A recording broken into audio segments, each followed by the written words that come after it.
Well, looks like I'm all alone tonight. Nobody wants to do a lobby chat, but I do want to say, BikerBob59, get well soon. And be quick about it, because you can't die until you're on one of the live chats. Can't go back on that promise now, Bob, can you? But since I'm all alone,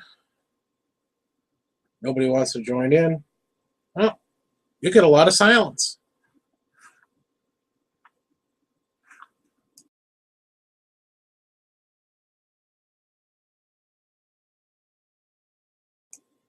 Really, I don't have a whole lot to talk about, so.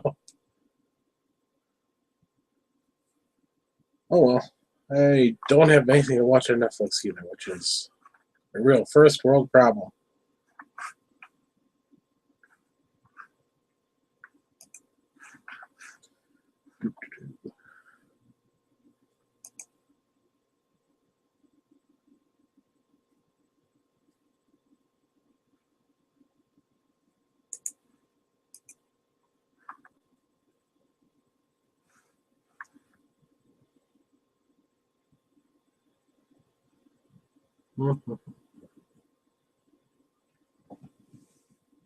That's cool. I just saw highlight in the news: an Ann Arbor Catholic priest tells parishioners to pack heat.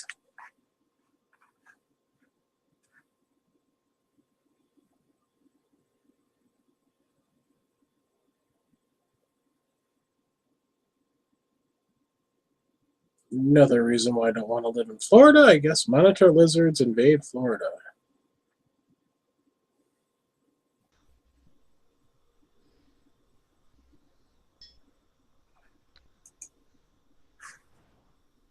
Oh, Moon had to jump in here and save me. Yep. I was going to go on a long moment of silence for Bob, but I don't think that was appropriate. What'd I do? 1 moment of violence for Bob. Silence, yeah. 1 moment of violence. Only if I can punch a Canadian or Yankee. Did you and Yankee go at it during Canadian Matt's Yankee. chat? Oh yeah, you better believe it. Uh-oh. I don't know what the hell is up with my Glock. It's like, see that? What are we looking at? Oh, that stripe. Yeah. That happened. That happened to one of mine too. I just wiped it off, and then it like comes back on a different part of the slide, like something's dripping on it, but there's nothing dripping on it. Yeah, that happened to mine. It had this weird discoloration in the finish. I don't know how or why or where it came from. Mine got like that once because it sat in the gun safe against a piece of foam rubber and it discolored the slide for some reason. Oh yeah. Well, I can wipe it right off, but for some reason, it might come back. It might come back on a different part of the slide. I don't know what the hell's happening.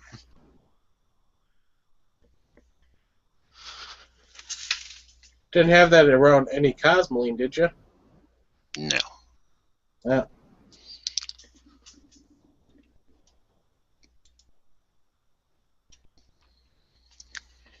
Because Cosmoline is like, oh, I got it all off, and then a week later it's back.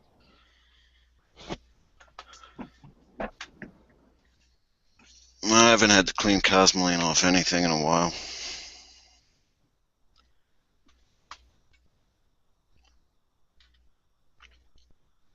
I haven't bought nothing. Oh, I got these Bakelite mags, but they didn't have anything on them. They were already clean.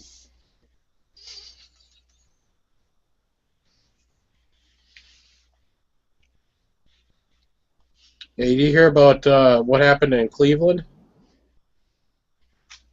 No, but I did hear Ohio is accepting all permits from out of state, so they're reciprocating all 50 states or all other 49 states. Now, in Cleveland, the city council passed a sweeping body of gun control measures. Oh, I heard about that. No concealed carry or something in Cleveland? Prohibits carrying a concealed deadly weapon or handgun unless a person is a police officer or a person who holds a license to carry a concealed weapon.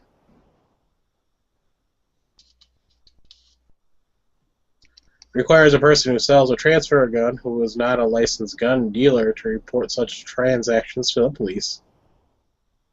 Requires an owner to report a lost or stolen gun to police. Creates a gun offender registry requiring people convicted of gun crimes to register with their names with the Cleveland Safety Director. Is it ownership in the city or just carrying it? You can carry in the city as long as you're licensed to carry. Well, yeah, it's the same way in any AAA city, pretty much. Isn't that everywhere you have to have a permit to carry? Concealed, yeah. Oh, you're saying they don't have an open carry? I don't know if Ohio has an open carry law or their constitutional carry for open. I think they do have open carry, but it's like Philly. You have to have your concealed carry permit to carry in the city, and if you want to open carry in the city, you have to have your concealed carry permit. But if you're outside of the city, then you don't need it to open carry. Sounds like a bunch of laws they passed just to make them sound like they did something great, but they don't. It doesn't sound like anything that. I mean, who wouldn't report their firearm stolen if it got stolen? Yeah, that's one thing, but now you have to go to the police to report the transaction of your firearm. Oh, that sucks. Yeah, I mean, there's bad things in there, but a lot of it sounds like it's this bullshit. Yeah, well, this is one that kind of gets me. Prohibits the display, marking, or sale of facsimile firearm, and prohibits brandishing a facsimile firearm in the presence of law enforcement or with the intent to frighten people. Oh. The second part of that is, duh. All right, this is an evil thing to do to someone who's on a diet. Giant chocolate chip cookies just got dropped off on my desk. But you can't even sell They're sugar-free anymore in the city of Cleveland. So I guess no more blue guns. Say you can't sell what? Facsimiles of firearms. In other words, fake guns. So, all right, well. You can't display them. What about museums? They're gonna have to get rid of them all. Jesus. Well, I'm sure some of this shit will get seen as unconstitutional if it is. Yeah, prohibits a negligent transfer of firearms to a felon or intoxicated person. See, like I said, it's like feel-good bullshit to make some anti-gun fucking politician, make a bunch of moms get all fucking, googly-eyed at him. Yeah, but the one that requires owners to safely store their firearms and keep them from being stolen or out of the hands of children. Well, if you have children, I hope you are. I mean, that's common sense, but locked up in my house, if my doors are locked, then it's safely stored in my house.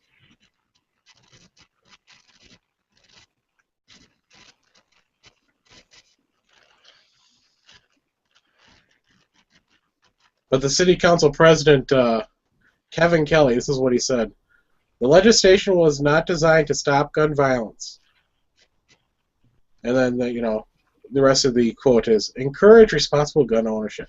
He hopes that it will encourage responsible gun ownership. Cute. Nothing like telling museums they can't display firearms to show responsible gun ownership. Yep. Pretty damn stupid.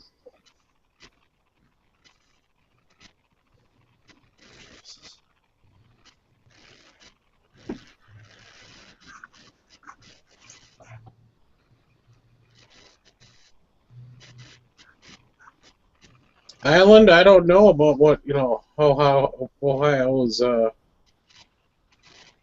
laws are written. I mean, I know in Wisconsin a city can't trump state law, but every state is different. Depends on whether your state's got a preemption, or whether you can pass like gun laws on state or county level. Some states don't allow it, some states do. Yep. Some states allow the city or county ordinances to be stricter, but no less strict than state ordinances. Some states don't allow city or county to have any ordinances that contradict the state ordinance.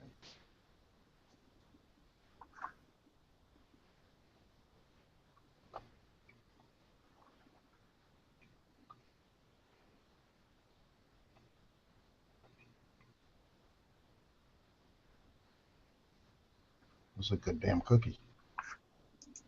I'm glad you're enjoying it. Not too many chocolate chips. I don't like when there's a ton of chocolate chips in a cookie. Oh, did you see the Chile's volcano erupting? I'm not into chili. Not out there. That video is It's awesome looking. that video is beautiful. I mean, Yeah. it's beautiful and terrible all at the same time. I can see 2 volcanoes from my upstairs. I don't want to see a volcano going on. Yeah, well, haven't seen any of ours go off since the 80s, so early 80s. So. I've seen Mount St. Helens spew steam. Oh yeah, that's true. I guess I have seen it. Well, I mean, like this thing is going off like St. Helens went off. Yeah, it's a big ash volcano. I mean, that plume is Yep. in the jet stream. Yep. That is tall.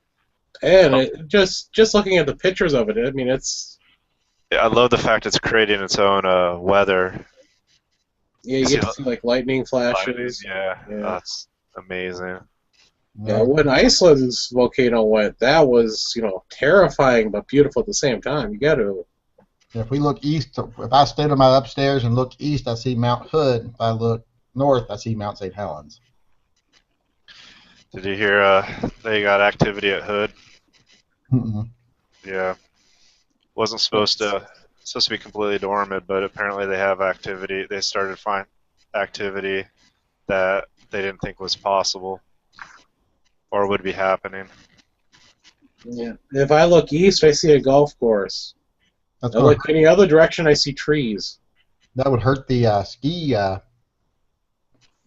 economy up there if the mountain explodes. We're due for another big North American eruption, I think. And where will this eruption take place? I'm gonna get ash all over my car. It'll happen here. If it's going to happen anywhere, it'll be here. Maybe Maybe it'll be Rainier. Let Seattle have it.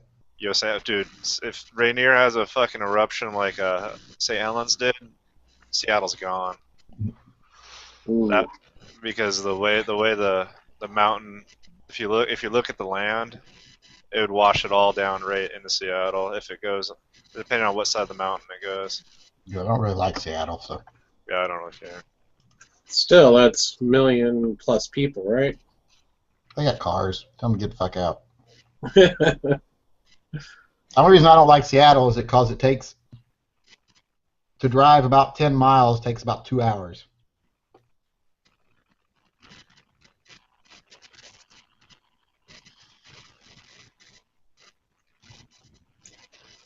Yeah, that would suck. Yeah, whatever. Earthquake is more scary than volcano. No, we're also in prime earthquake territory here. Yeah, unless you live on the mountain, you don't have much to worry about. I was going to say, tell that to the people of Pompeii.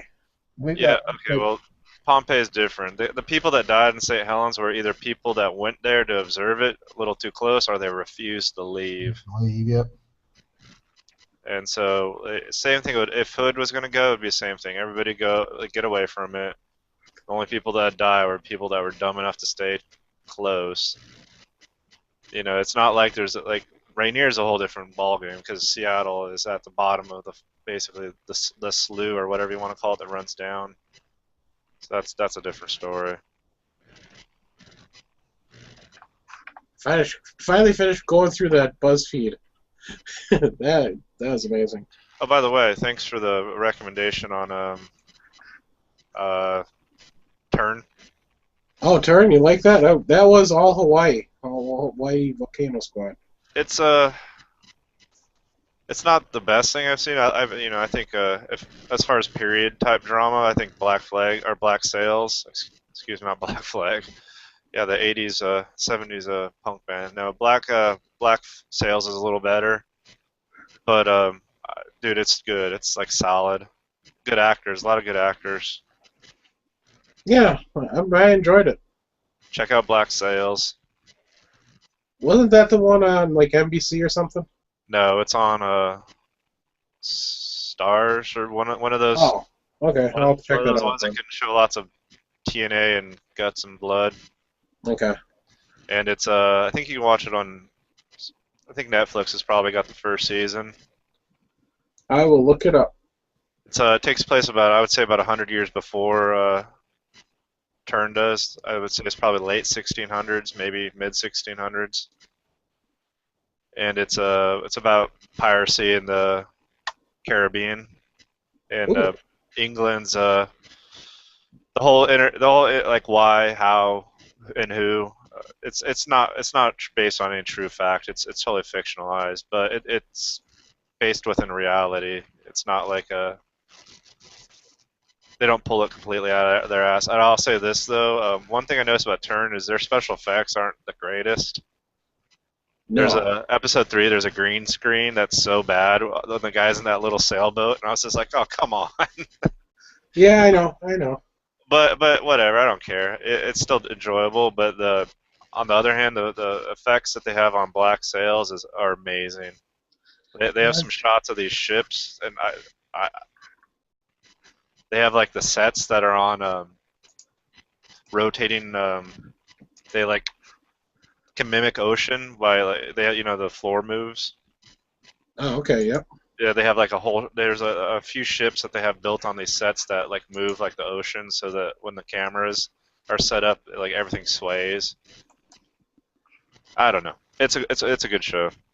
But I'll tell you one last thing about it before we drop it is the first season's a little slow. Like you're not going to find out until the second season what people's motivations are. It's a slow ramp up as far as character development. Lots of violence, lots of blood, lots of like other shit. But as far as like people's intentions, they don't become clear until the second season.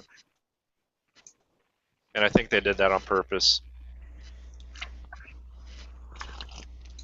Yeah, and to answer the question, I just noticed I had on my email what happened to Biker Bob. I'm not going to go into details about it, but let's just say he's not doing well. He's in the hospital, so hopefully he'll be out Monday if everything goes well.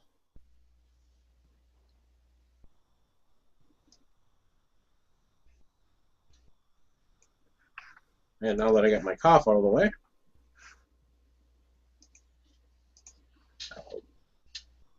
I need something to watch on Netflix, and you just answered my. Hopefully, it's on there.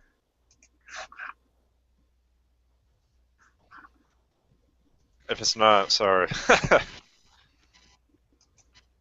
Yeah, because I'm down to watching all 33 episodes of Top Gear on Netflix again, and there's only so many times I can watch that before I get tired of that too. Yeah, someone there was talking about how depressed they were that they're probably going to be canceling Top Gear, and I was like, it got really contrived over the last season or two anyway, so it's kind of probably a good idea that it does go out while it's still decent, and we can remember the great ones. It's gone off the air before. I think it's been off the air a few times. No, it's not on, damn it. It isn't? Black Sails, right? Yeah.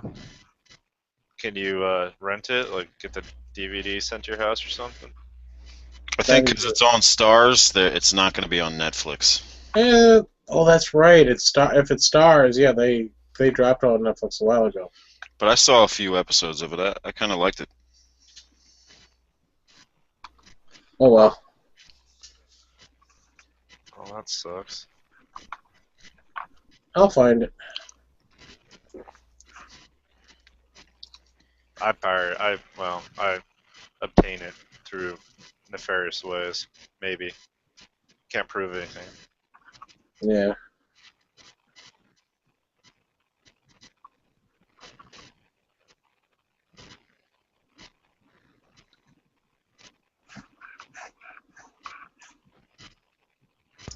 So I watched that America, Imagine a World Without Her.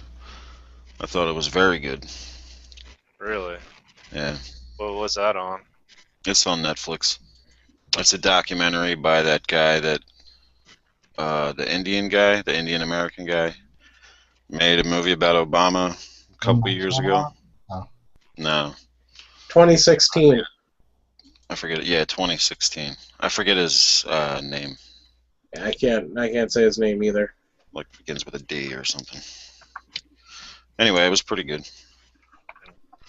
It just went through all or basically talked about this one guy's history book that told history from the perspective of the Indians and the slaves, and left a bunch of other stuff out that was good about America. Kind of debunked his version of history. You know, one thing I appreciate about this country is Yeah, watch out for his videos, though. Take him with a grain of salt, because I read an article about his research, and he was pretty shoddy. Yeah, that's what I was a little worried at first before watching it, but I thought he did it pretty well. Because when he did that whole thing about Obama, he got debunked pretty hard on Politico.com and on PolitiFact and everything. He got pretty much raked through the coals as a hack. Oh, the stuff that interests me about the movie, I double checked the facts that he was using, at least in. It's right on at least a couple of things I looked up. It's like that guy that wrote the whole story about how, guns weren't a part of American history and blah blah blah, and he was just so full of shit. So it's a show about slavery and what we did to the Indians, or It's basically yeah, it's a lot more than that, but yeah, that's just some of it. It's like how the outside world thinks of America as a land of conquerors. We take all our wealth from others. One thing I appreciate about this country is we don't shy away from our. Well, I mean, to some degree we have. But lately, it seems like less not really past. And personally, I think that's a good thing. Because with all the good we do, which is a lot, we've also done some bad shit. But we don't. I like the fact that nowadays we're starting to shine a light on some of the ridiculous stuff we have done for the last several decades, like idolizing people like Columbus and stuff like that. And nowadays we're finally starting to say, yeah, we didn't really do it because of him. We did it to bring people together and create a holiday people could rally around. The man himself's an actual asshole. Well, yeah, that was one of the points he brought up in the movie, was the fact that a lot of people did that for Columbus, and then he mentioned that we shouldn't have. Basically, it shouldn't be a part of our American history because he predated the Constitution, and he was basically going from the Constitution on. Yeah, and Columbus was a racist sadist. The colonies. Yeah. Columbus was nothing but a racist sadist. Yeah, he's Spanish too, so it's not even our. Yeah, like you said, it's not even our history. It's.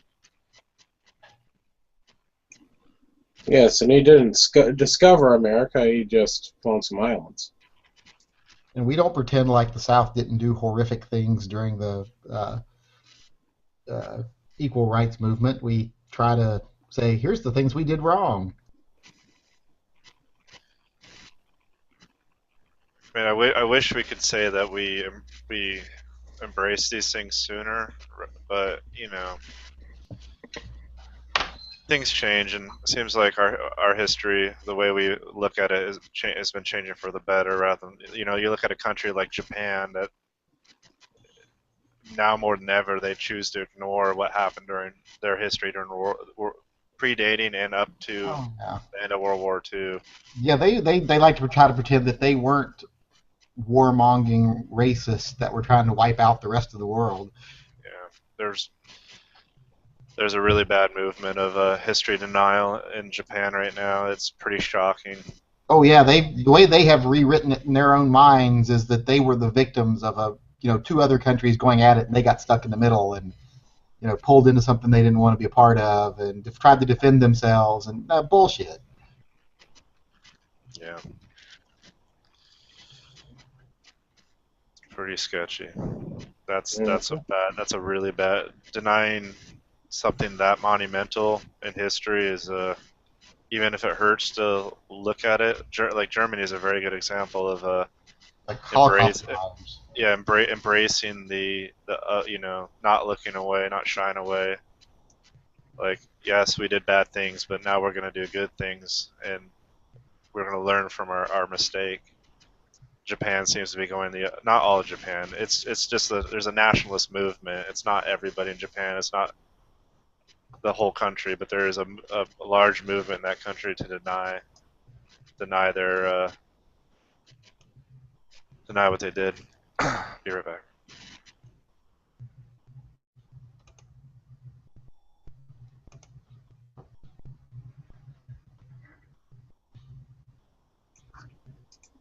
Uh-oh. Well, here.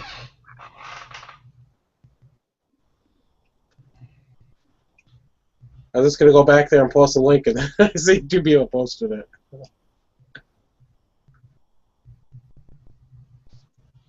Helen, why don't you jump on in here?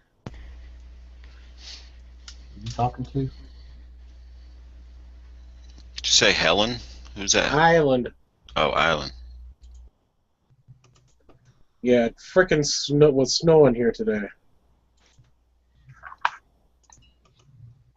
Almost frickin' May and it's snowing. It was nice here today. Well, yeah. It's been raining all week here. It was mostly sunny today, most of the day, in the high 60s. It was like sunny and 80 degrees day before yesterday. Wow. 70s yesterday. We are barely above freezing today.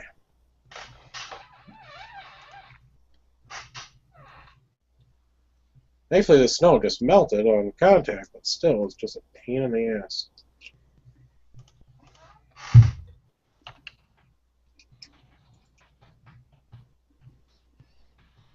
What kills me is we had like 3 days of really nice weather.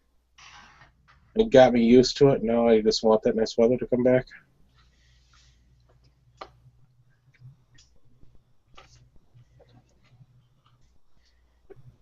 I shouldn't be complaining, but I am. I wanted to go to the range early tomorrow, but I gotta wait for the mailman.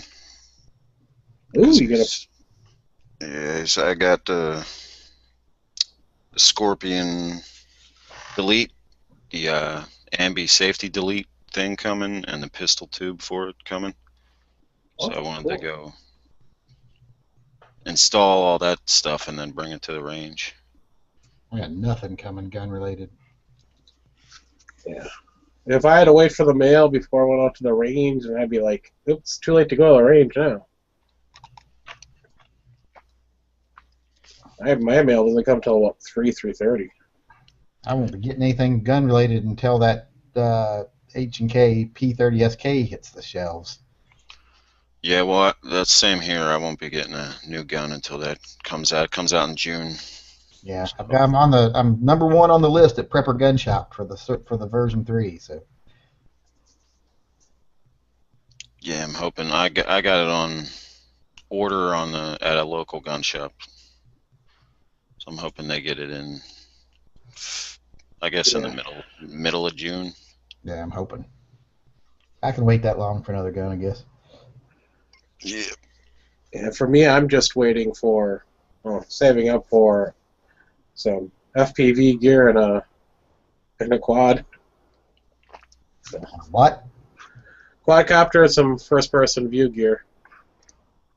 That'll be about $500, so it's not. Like you need something else to make you seem more pervertish. I want a quad and some spy gear. Pervert. No, I want to. Yeah, try to sell it in some way. It doesn't make you sound like a freak.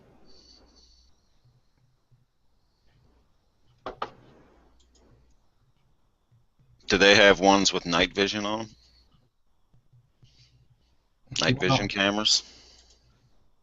He's like, well, you don't want that because it's always lit inside their window. Doesn't want to go blind. Yeah. Threw that edge in.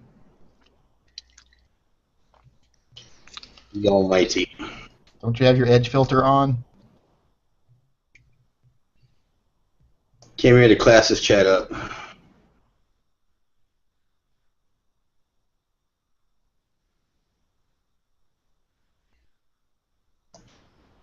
We're waiting.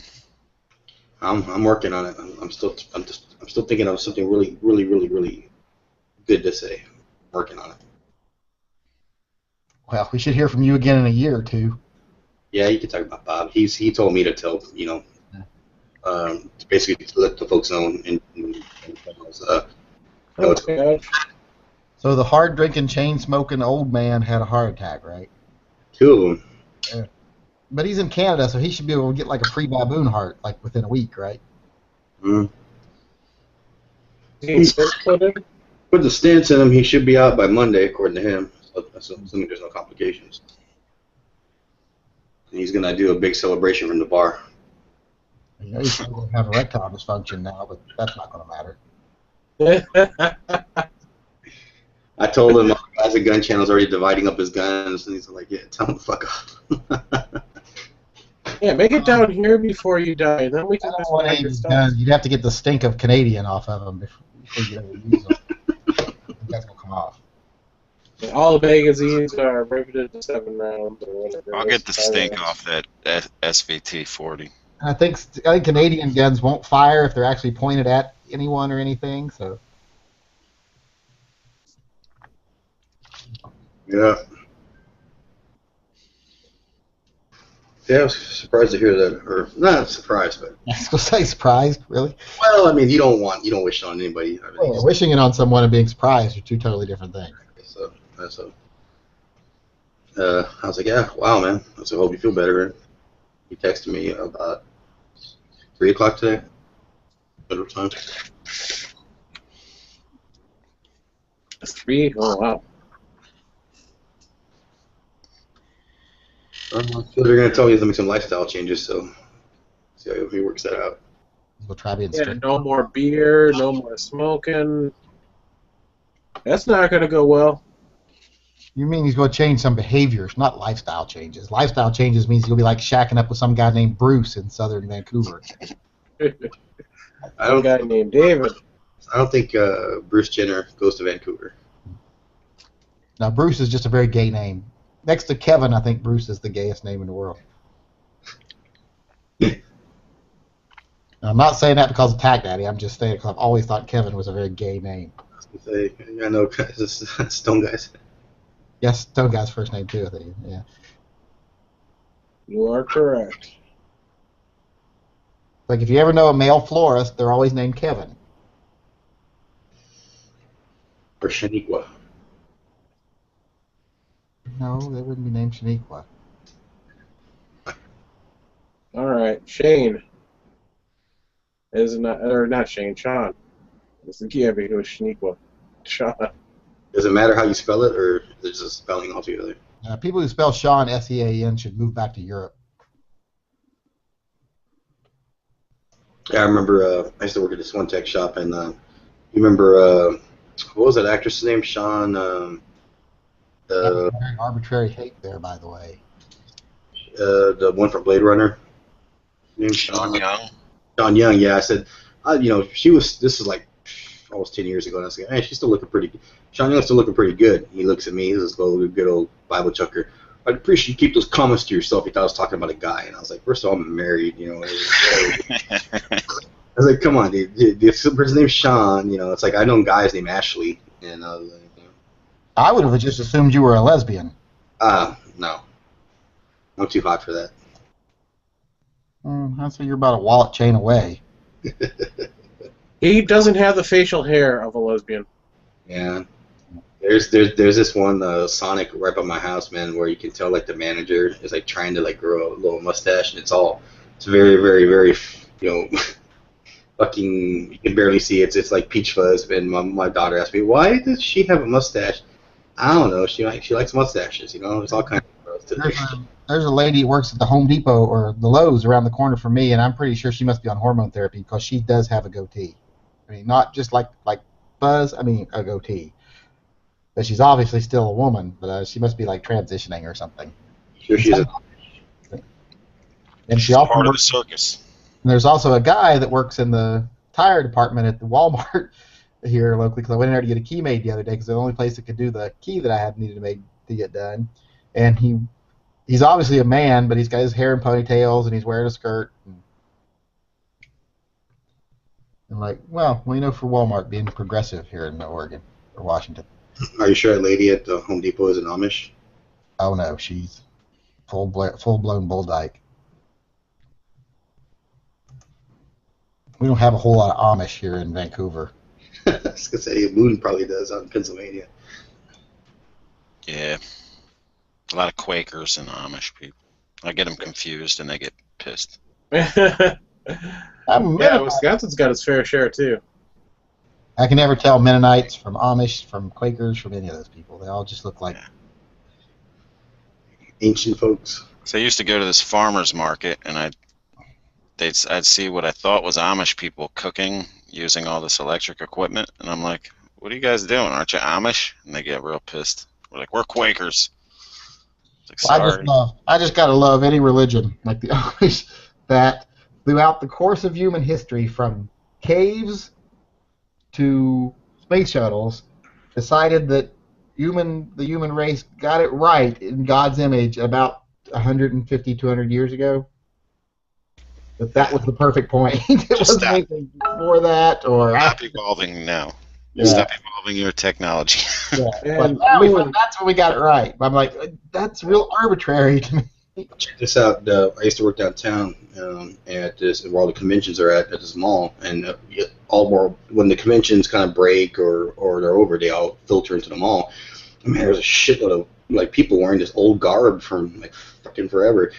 They were Amish for the most part, but one of the guys, the store over, he's like, oh, I think they're Hasidic Jews. And I'm like, because he's Jewish. He's like, those are my people. They're Hasidic Jews. And I'm like, I don't know about all that.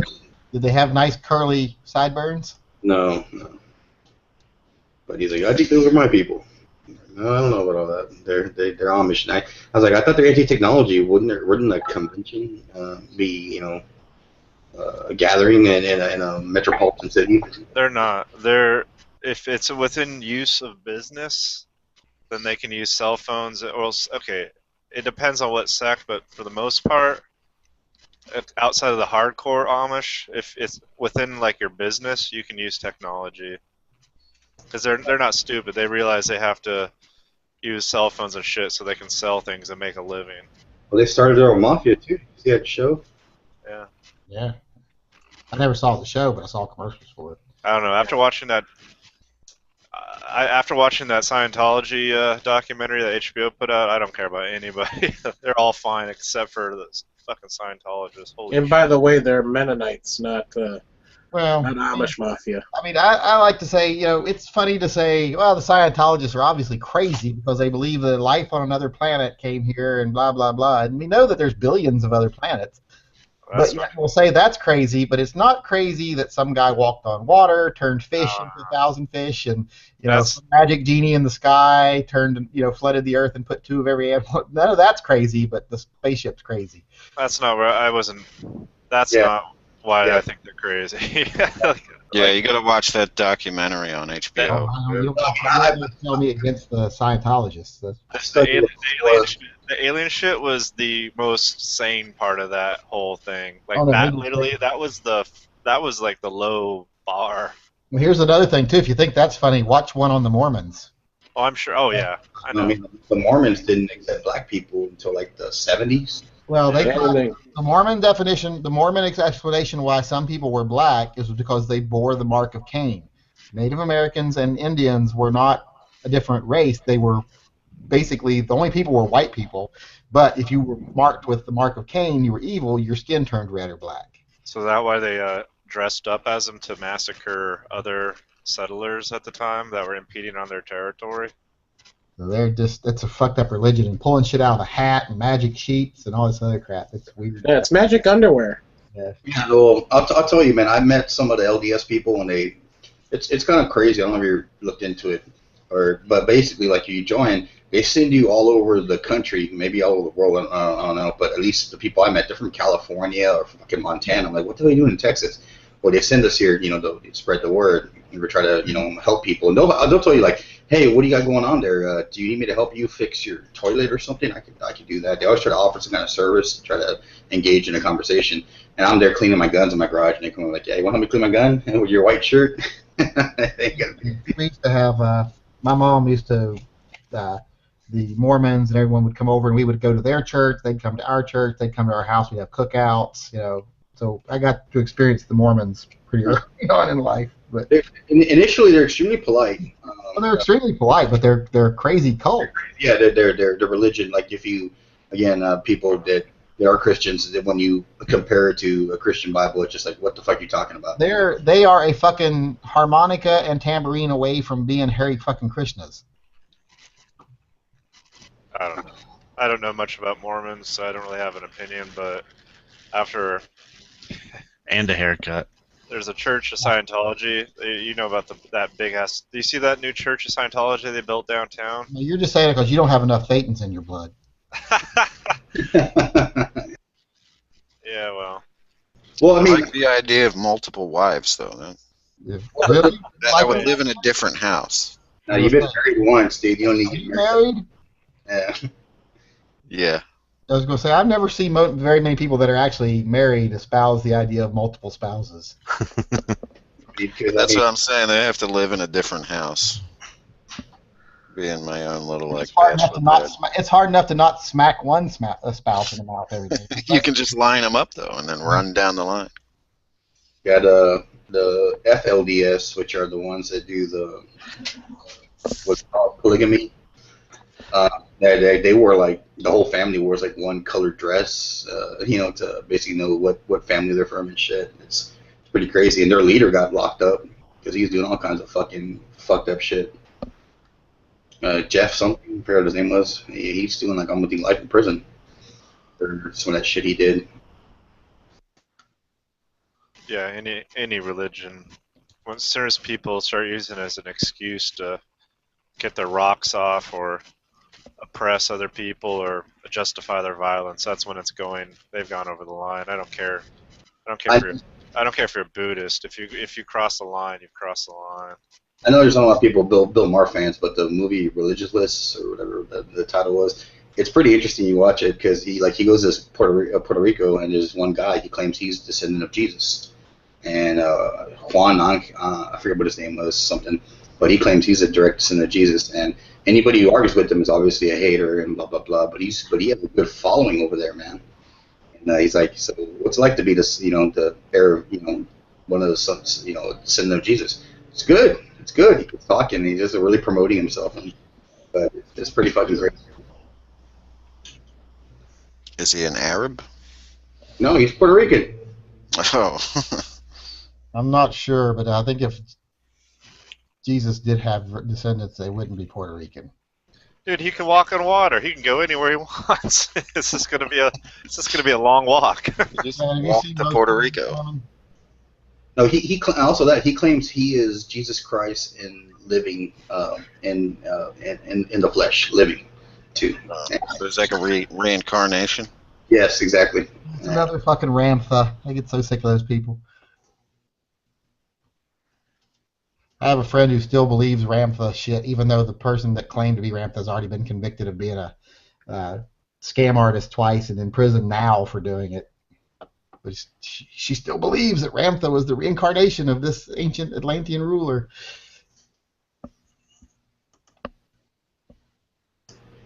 The ones that always drove me nuts are Jehovah's Witnesses. They show up on Saturday early, knock on your door. I'm like, the fuck you knocking on my door at fucking 9 a.m. on Saturday? God damn it.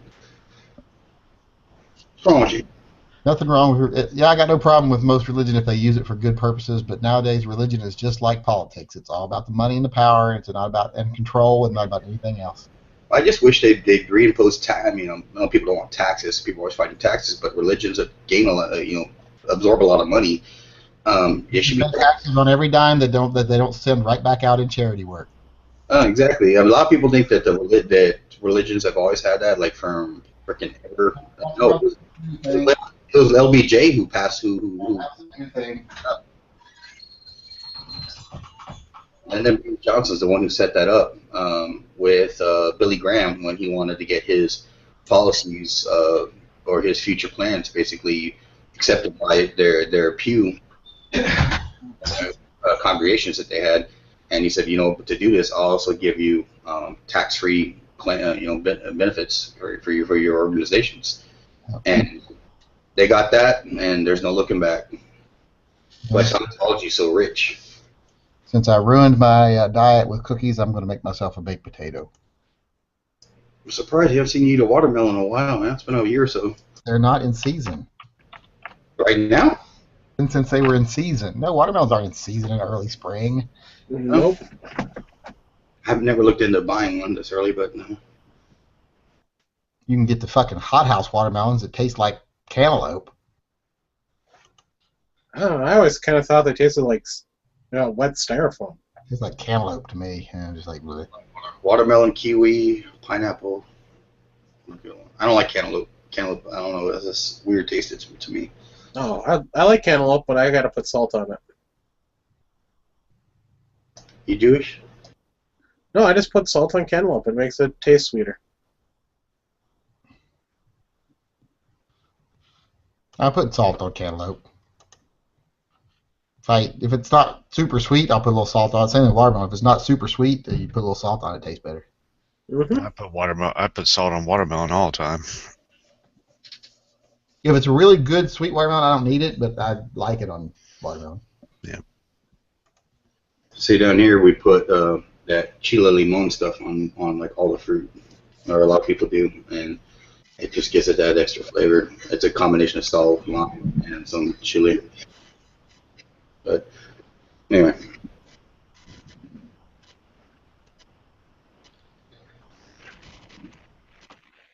Oh, I'm hungry for fruit. But Bobo is going to make a rebound, supposedly. Yeah. Hopefully you will. What'd you say now? That Bobo's going to make a rebound. He'll be in the chat and annoying people soon enough. My grandfather had stents put in. He was fine. It wasn't until he had to start doing the grafts from his legs that things got bad.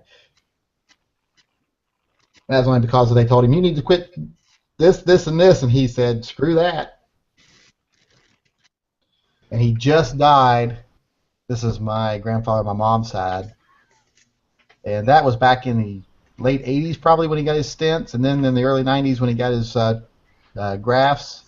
And he just died like a year ago. Well, look at George Burns, man. That dude was a cigar smoker big time.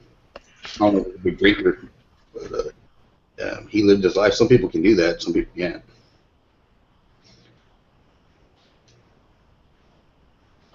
He's showing us.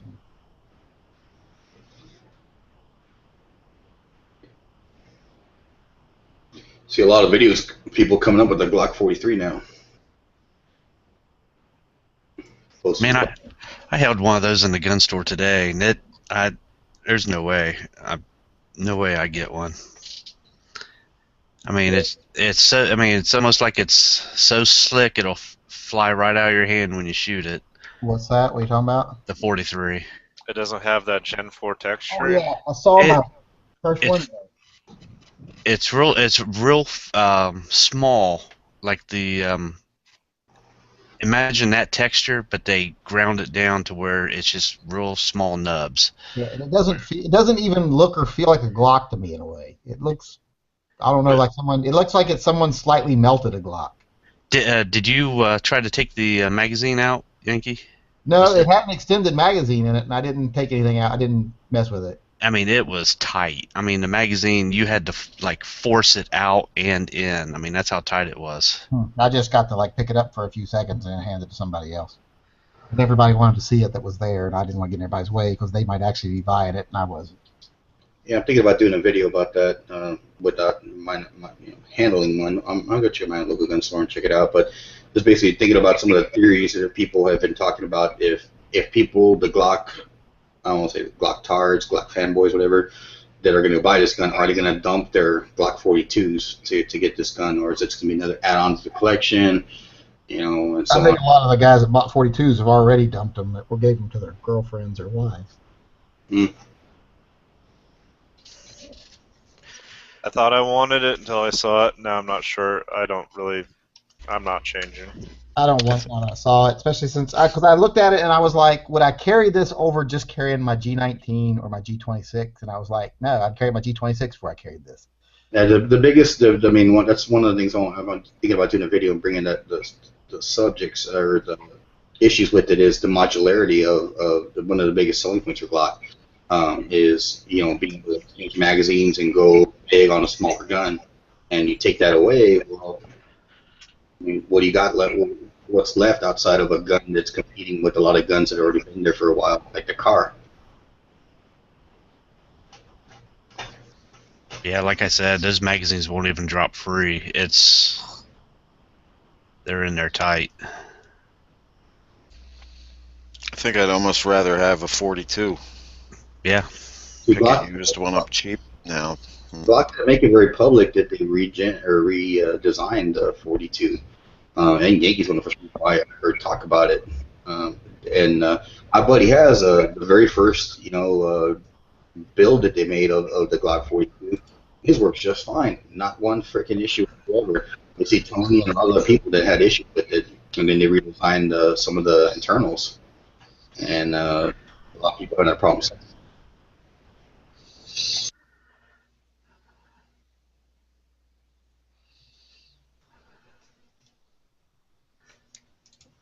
Yeah, I saw it today when I was in there ordering my new gun.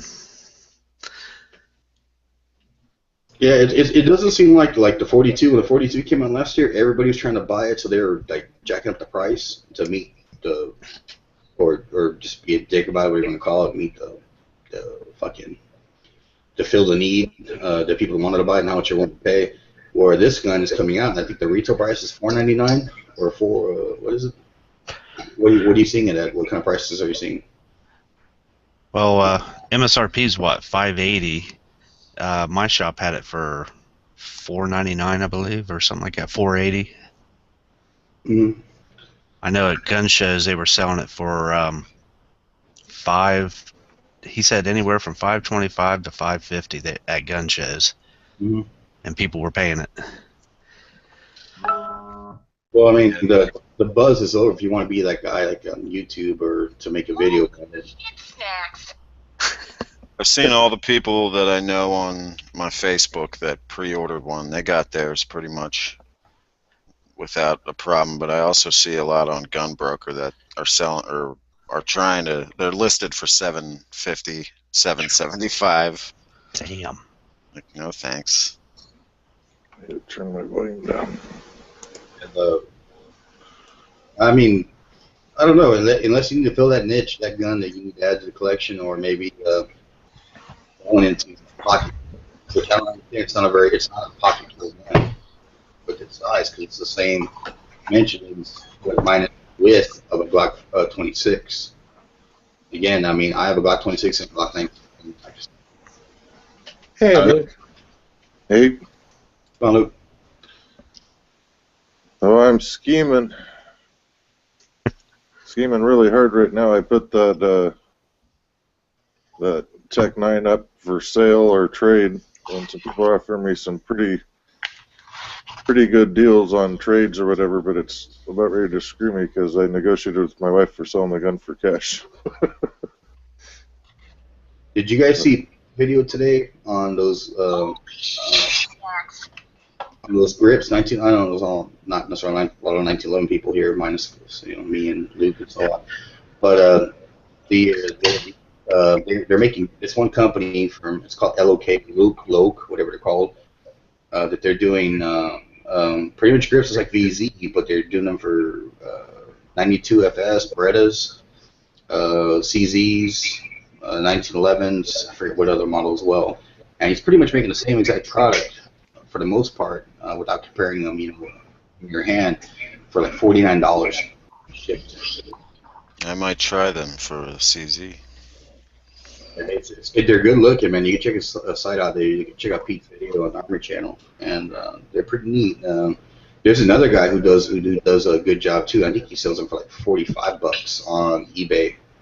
That I saw somebody do a video on. I think it was Humans for Targets. That one. I think their niche that they had, that they're dominating on, is starting to get stepped on. So where people are saying like, I'm not going to pay $75 for your grips, even though VZ does make an awesome product. Yeah. I am also doing one other thing tonight. I'm going to troll for guests for my fishing hangout tomorrow. I've got some people outside that I'm hoping are going to show up, but I'm hoping it isn't a bust like the last go around where it didn't come together. I'll be hosting a chat tomorrow, and of course we do a lobby. That's about it. I'm going to be out of town. Yeah, I'm on the road. I'm down in Roseburg now. I had a change of venue. But down on the Umpqua River.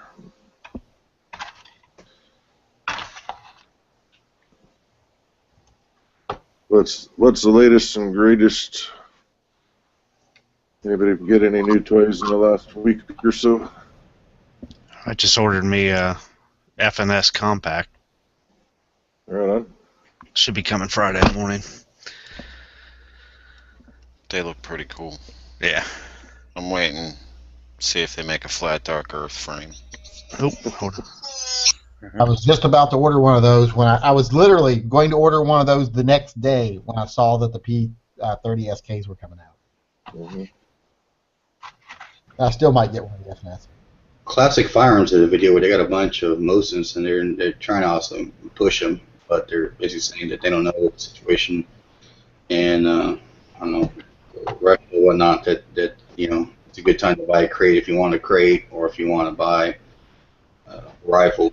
Pretty good video. And You mean a rifle company told me that it was a good time to buy a rifle, a crate of rifles? That's right. Wow, that's shocking.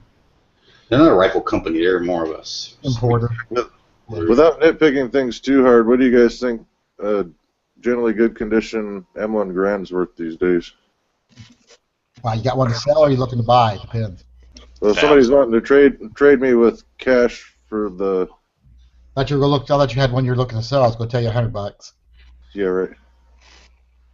Well, your No, I Tech got to put 9, cash, my Tech 9 plus cash for it, but what do you think the value of it is? How much cash is he offering, first of all?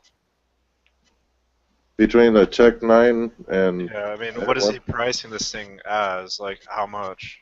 Well, he offered it to me. He offered to me $225 on my end cash plus the Tech 9 for the M1. It sounds really good. seems like a steal. Yeah, it seems too good to be true, which would make me wonder if it's a parts gun that he put together in his garage or some shit, that isn't feeding... The magazine on those things is, if you don't put it together right, they don't feed. There's no two ways around it. On occasion, you get somebody who inherits a gun that they don't care for whatsoever, and they just want to get out of it and try to trade it. That's not the common, but it can happen. Yeah, I mean, I just want one for a shooter. I don't really care matching numbers as long as the thing runs. You're not gonna. They don't. Matching numbers is like, that's outside of a museum. You're not going to see one matching numbers because the refurbishing process over of however many years they were in service, there's no more matching numbers. Provided it runs, if it's been a while since I looked into them, aren't they about a $800,000, $900,000 gun? Yeah. And a grand's a grand. Uh-huh. Yeah, that's $1,000 is probably a normal price, unless you go see the CMP, and then you're going to spend a little less. But I warn you, man. Like, I'm listening. What you said actually sort of gave me a little bit of pause because you can cobble together an AR-15 and have it run relatively well. Even like at the bargain bin, most cobbled together. A grand is not the same. You cobble together a grand, it's very, they're not aftermarket parts. They're used parts, and you could get completely screwed. You could get a barrel that resembles more of a shotgun than a rifle. You know what I mean? You get you could get really, really stiffed. Yeah, well, you got to realize how much I got into the other half of this. So No, I get it. But you might get rid of that thing and end up getting something that's as pretty much parts. You know, yeah, it might be as worthless as the day is long. yeah. Part of what you said scared me because he said that the 15-round mag works fine. 15? Did I say 15? Whatever. He 8 said the round? standard. He said the standard mag works fine, but he got a bigger mag and it freaking doesn't work for shit. Wait. M1 Garand. Pretty sure that's what he said. M1 Garand is a internal M-block magazine. Hold on, let me look. There's no detachable. There's no after. I mean, I've been at it for like 16 hours today, so I'm fried. So just give me a second. I'll bring up the thread. Maybe an SKS. No, I had another guy offer me an SKS, but A Grand, outside of like a few weird aftermarket ones that like are like gunsmith specials, they don't have a external box magazine. They're an internal M-block clip magazine, like clip fed magazine.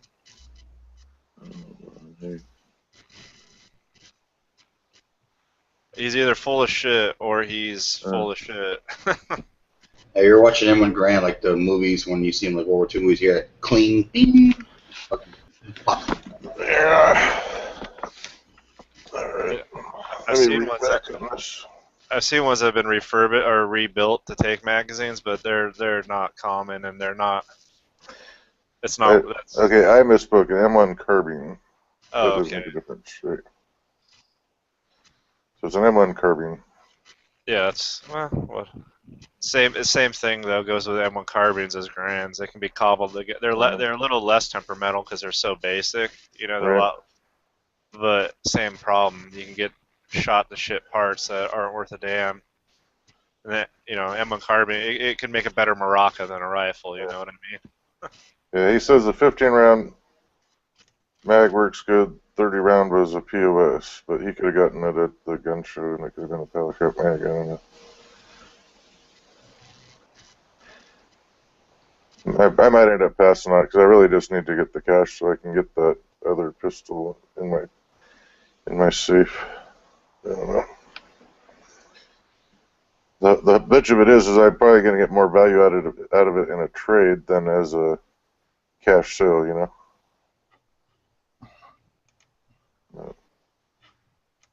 I'll figure it out, or I'll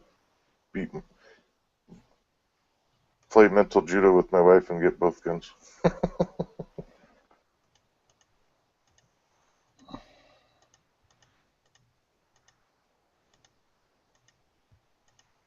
Alright, sorry, I didn't mean to just totally come in and take over. That was not my intent.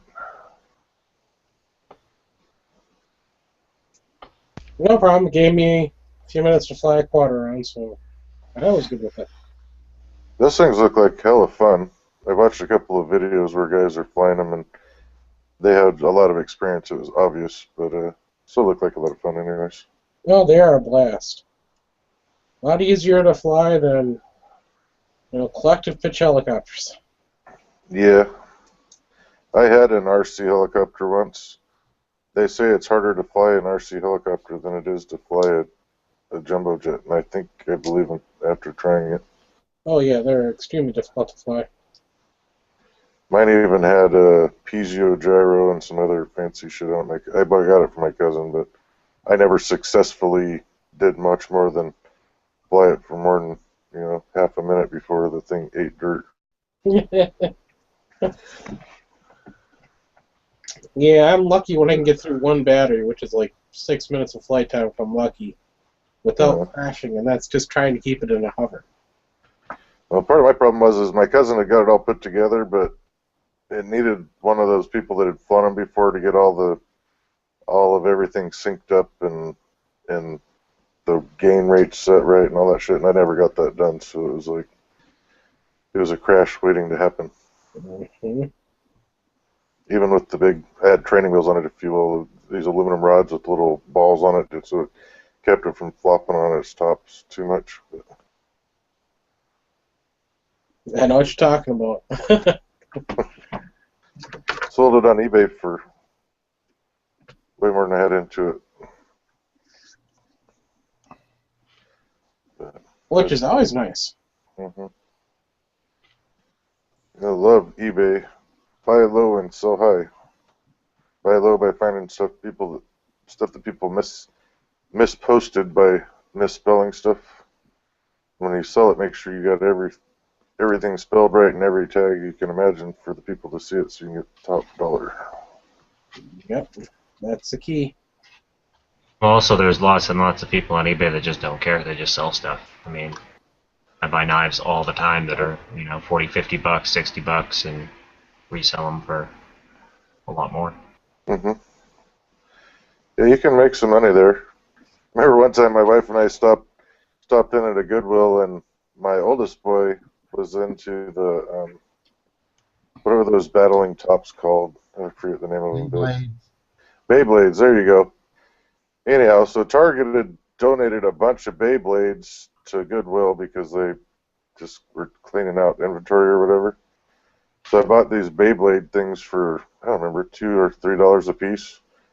Turned around, put them up on eBay, sold every one of them for like 14 to 15 bucks a piece as fast as I put them up.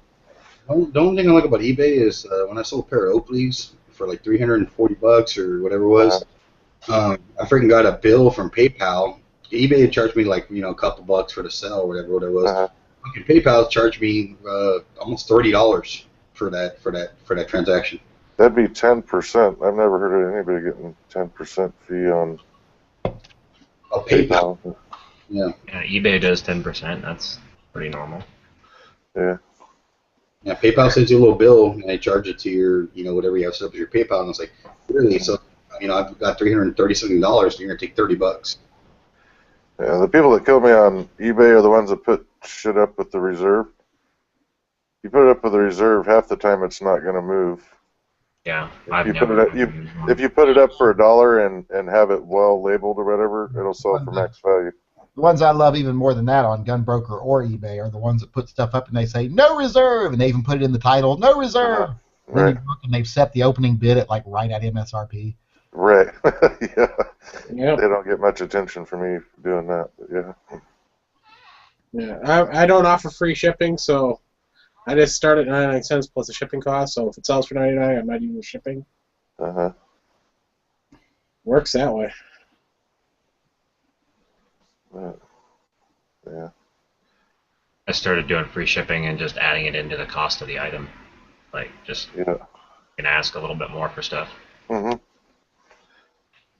Oh yeah, you can do that. I mean, I hate going through. You know, somebody will be like, "Oh, ours is, you know, everything else is selling for $29.99, and theirs is, you know, $28.99, but then they got $10 shipping." The only thing I've experienced with eBay to buying the shipping labels through them is sometimes they're not adequate. They assume that it's going to fit X amount of box. Maybe I just haven't looked into it further. Yeah, you got to mark that yourself. You got to mark it before you list it. And then I went to the post office and I'm like, yeah, you know, I'm gonna put this in this box, and I got this tag from eBay. And they're like, no, this tag's only for like 4 ounces. This thing's like 4.8 ounces, so it's gonna keep back. And I was like, really? Yep. I'd eat that label that I bought. Actually, you didn't have to eat it. The post office should have just put the extra postage on for you. Yeah, they can add it on. They can refund you. I've had a couple times where I forgot to fill out the stuff right, and it basically I was sending like a sword, and it charged for like a little pocket knife. I ended up having to pay at the post office. Yeah. The dickhead post worker didn't fucking offer me any of that shit. Sir, can you mind stepping on the line and fill out this information and come back in? I'm like, fuck you. Wonder where you're going at. That was the one thing I hated when we were selling lots of stuff on eBay. It was like, you put it in the auction, we're only doing shipping, let's say 2 days a week, Wednesdays and Fridays or something like that. And you get a negative comment because you shipped it on the day you said you'd ship it, and they'd say you had slow shipping. It's like it says right in the freaking thing, you know, when it's going to get shipped. I could see it if you missed that shipping day or whatever and shipped it later, but some people are like hypercritical. I think eBay is awesome. I love shopping on eBay. I think it's really cool. I mean, I've seen some, like you said, some people that are really trying to maximize their profit, and I've seen other companies that are like, we're gonna put this up. If it sells for $10 or $15, you know, like a pair of juice pack pants I bought, they're brand new. I paid $15 for free shipping for a pair of $50 pants. Yeah. It's one of those deals that they clicked, you know, and I was taking advantage of it. It's not not the always most common thing you can run into. I was always a cautious buyer because I would delve in pretty deep into the user feedback things and find out if they had negative feedback, whether it was just somebody being a douchebag or if they really were a bad seller. And I put some research in, you know. Yeah, well, I just dealt with an idiot seller on eBay. I finally got the stuff Tuesday. I was supposed to have it by the 13th. He didn't ship it until the 13th. Nice. Yeah, a whole week just holding on to the product, and yeah, he got negative feedback for that. Uh-huh. Well, I could tell you like a good luck story that I just recently had. I bought on Christmas time. I bought a 128 gigabyte SD card for my phone. Uh-huh.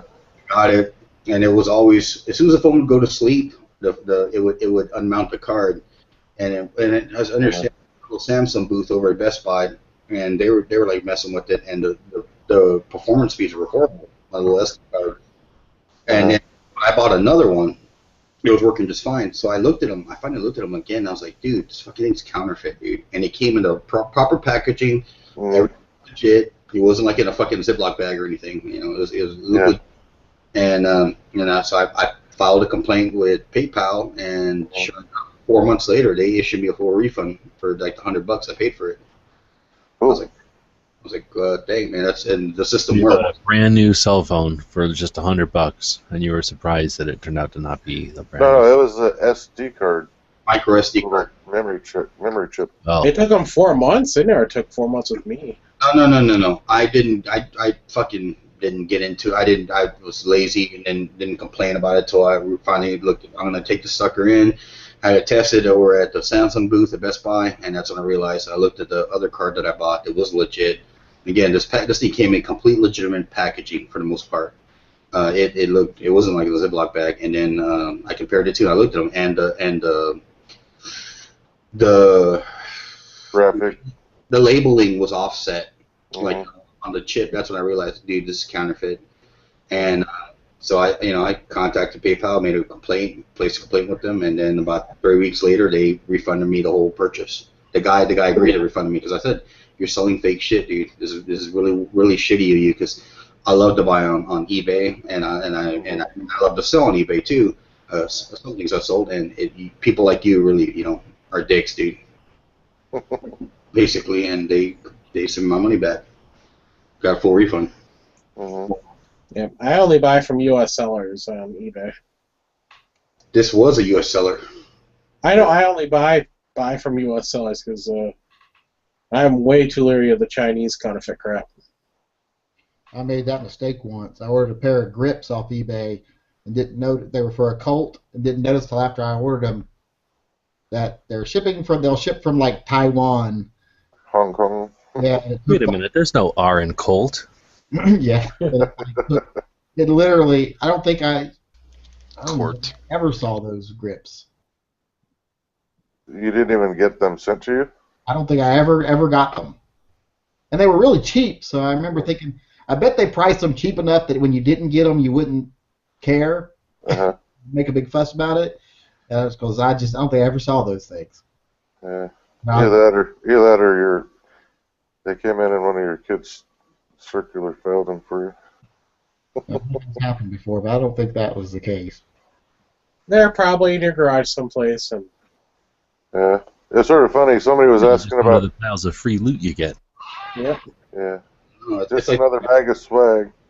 I haven't got any free loot in a long time. I need some people to send me some free loot. It's like that time. There was this guy today looking for Punisher grips for his GP100, and he was asking where to find them. And I Did you give him my card? What? Did you give him my card?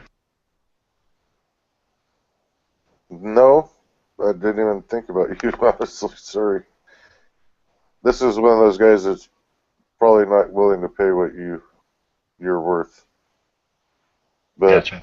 anyhow, I pointed him towards eBay to look for them, and I had to put a little thing on there. You know, I'm not bullshitting. I mean, there's tons of grips get sold on eBay. You know. Remember that time Yankee was going through? These are a bunch of empty boxes I got, and he found a gun in one of them on the Glock. I was like, yeah, that's empty. It wasn't just empty boxes. It was all the cases for Glocks he had or whatever. We need left one in there for a while. I do remember that. Go through like my Pelican boxes and stuff. That's what I thought I'd traded that thing off. Mm-hmm. I'm sure it wasn't much longer after you found it till it did get traded off. But, That's sitting up there in that case. You figured if it missed the first go around, it deserved a chance to hang on. Whenever I fly, that's the gun I take, so it's ready to go. It's sitting up there. It's in the case. It's got a mag and gun. All I gotta do is, if I throw it in a suitcase, gotta throw some ammo in with it, and it's ready to go. It's already locked up. It's already got a lock on it. Everything. So. Yeah, it's not that big of a pain to fly. But I just keep guns in every state that I might fly to. I have guns in 2 states that I might fly to, but they're in family members' possessions. Yep. It's good in those states, but you can't do that in our state now, otherwise you'd be breaking the law. Well, unless you put it in their name. But then they can't loan it to you when you get there. Yep. It's totally jacked up. Yep.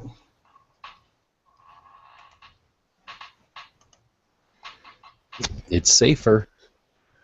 Oh, we are so safe. I will say one thing, if they just wanted to screw with the gun community, they did a really good job, because it's making it a lot harder to make arrangements for private sales now, running it through the dealers and everything. Yeah. You gotta do it during business hours. I used to sell guns at like 2 o'clock in the morning. Yep. Just out of curiosity, how can they really determine, like, obviously people sold guns in the past, like Yankee selling guns in the past, how can they determine if you didn't sell it back then? They can't, but that being said, about the time that you set up a meet to sell a gun with somebody who's representing themselves as a buyer and a sheriff or whatever, then you're going to be the first example of somebody violating the new law. Yeah. So here's the I thing. don't want to be that guinea pig. Here's the thing. If you ended up going into court and the police said, hey, we've got someone willing to say you sold him this gun yesterday, and even if you say, I sold him it 6 months ago before the law went into effect, as long as that guy say that you sold it to you yesterday and the police are backing up his story and you go to court and you don't have a receipt that says otherwise, you're fucked. Right. Yeah, it actually leaves room for people to be vindictive on a deal unless it goes above board. You know what I mean? Police have people lie. Oh yeah, I'm sure they do. Believe me, they lie quite regularly and they're quite good at it. Yeah, just better safe than sorry.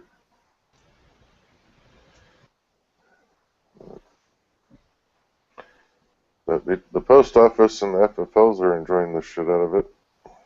They're doing gangbusters business for it. Is there any action on anybody trying to repeal that stuff in your local area?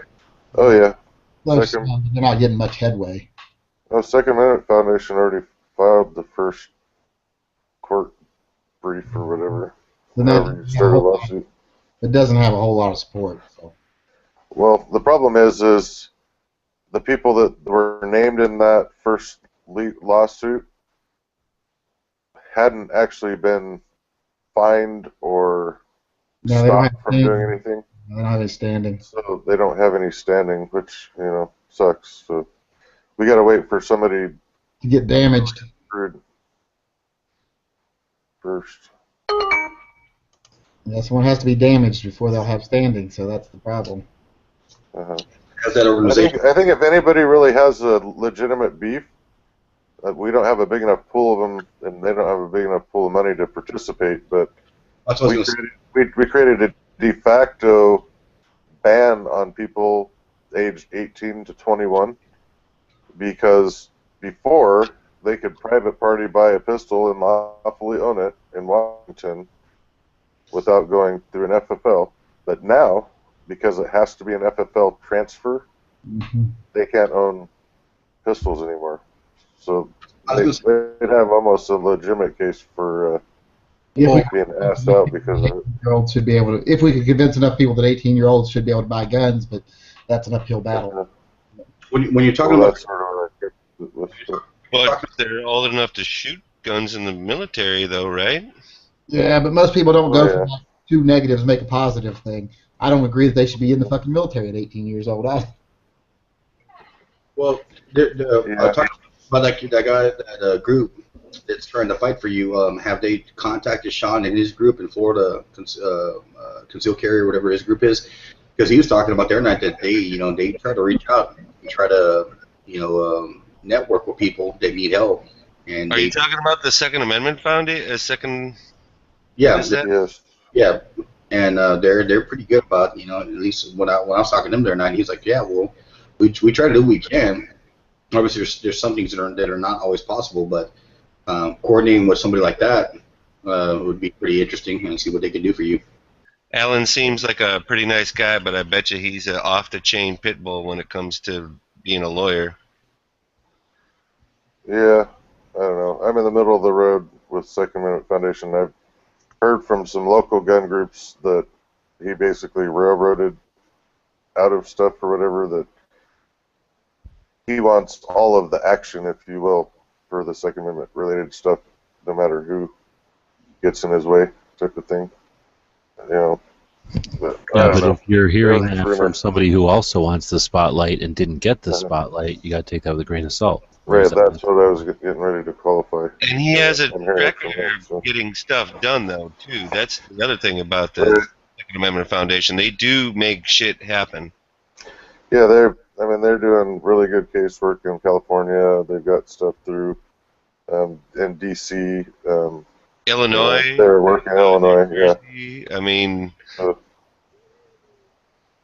I'm not bashing them or whatever. I just had a run-in with a couple individuals locally that are...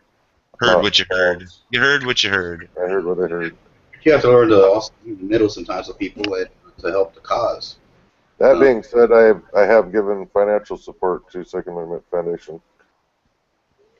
So, whatever. Yeah, I was going to say, but about the 18-year-old having a gun.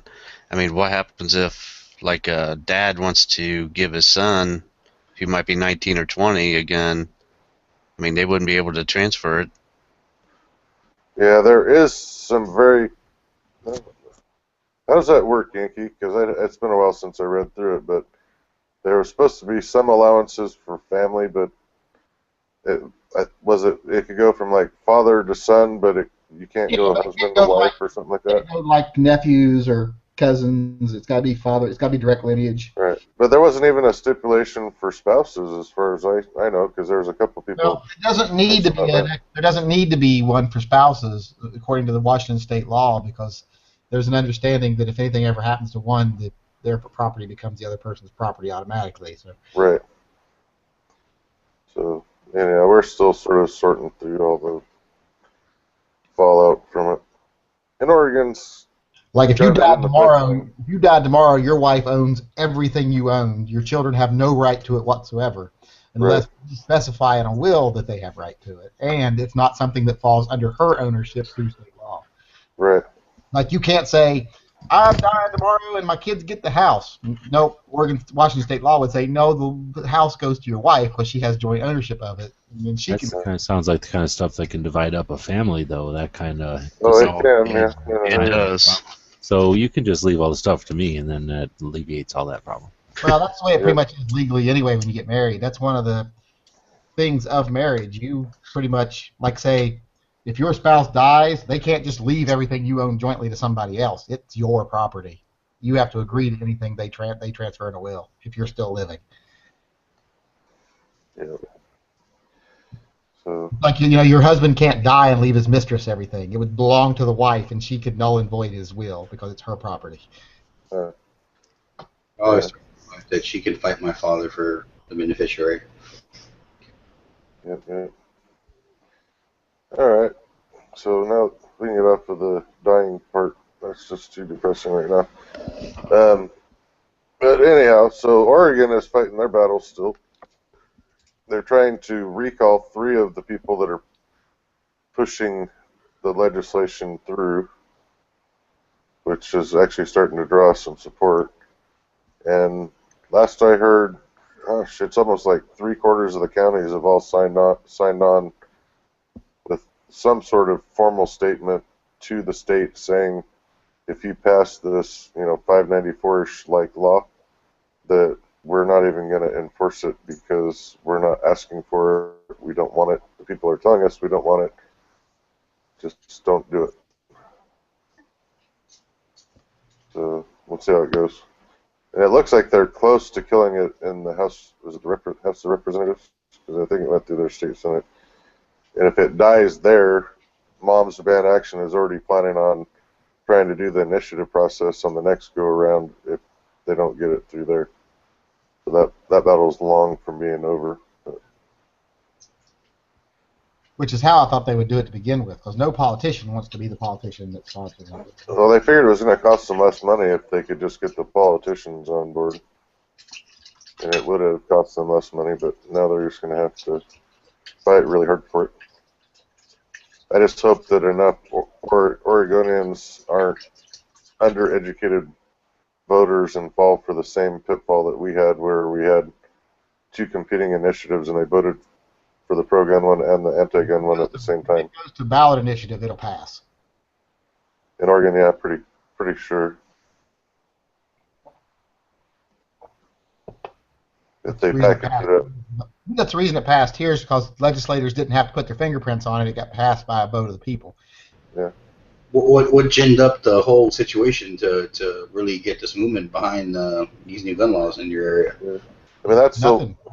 That's the thing. Most people already have this notion in their head that universal background checks are a good thing. So it wasn't hard to make them vote for it. So right. There was one other thing they were trying to tear down 594 on, because if I understand it right, 594 did not have any provisions for funding the background of the state support for it.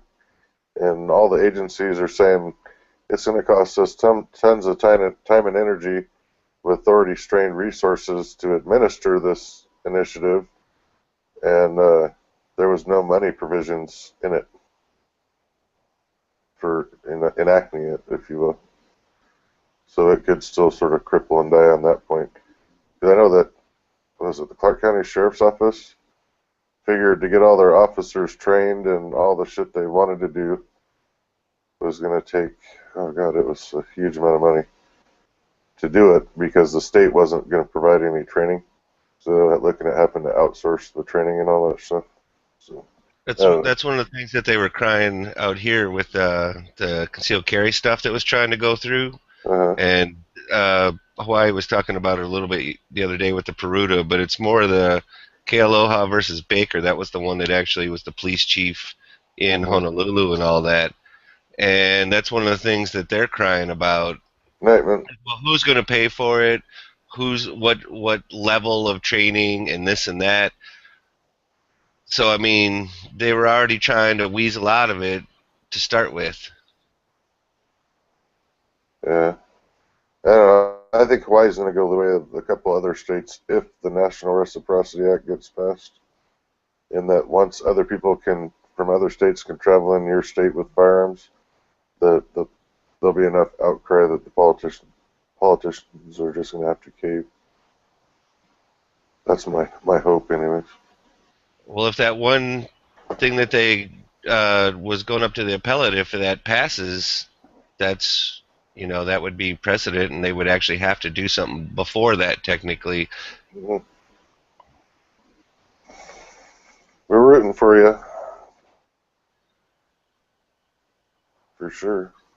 I mean, we already have to in order to own, you have to take some form of or equivalent of the NRA pistol safety certification course if you want to own a handgun here, unless you've taken some other course that's equivalent. Yeah, you shouldn't have to pay for the right to own a firearm. It's already questionable on paying for CCW. Oh, I agree on that. I definitely agree on that. But I guess what I'm saying that why couldn't they? They're just so short-sighted that they just couldn't extrapolate it. Well, just make the NRA concealed carry class be what is registered. Why shouldn't we pay? Why shouldn't we pay for the right to have a gun? We pay pretty much every nowadays. People pay for their free speech. They pay for their political abilities. Everything else. That is true. Just because that isn't right doesn't mean that other right needs to be don't two wrongs make a right? But I'm just saying how easy it would be for them to just scoot right over and take the NRA concealed carry course or whatever. I mean, it's literally right there. There are instructors that are up to par on that here already. I've met a few of them on island, and they're just waiting for the case to move more forward, and Yeah, I mean, every time they bring that stuff up, it's like, in Washington, it sucks that we have to have a license, but literally, as long as you're not a felon and you pay the $56.80 or whatever the hell it is, you get it. You don't have to take any classes. We don't have people shooting each other in the street.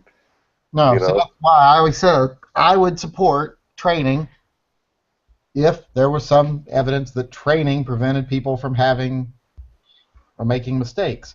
Mm-hmm. There isn't. I mean, in states that have extensive training requirements, like Oregon has a training requirement, they have about the same amount per capita rate of injuries with a firearm as we have, and we have no training.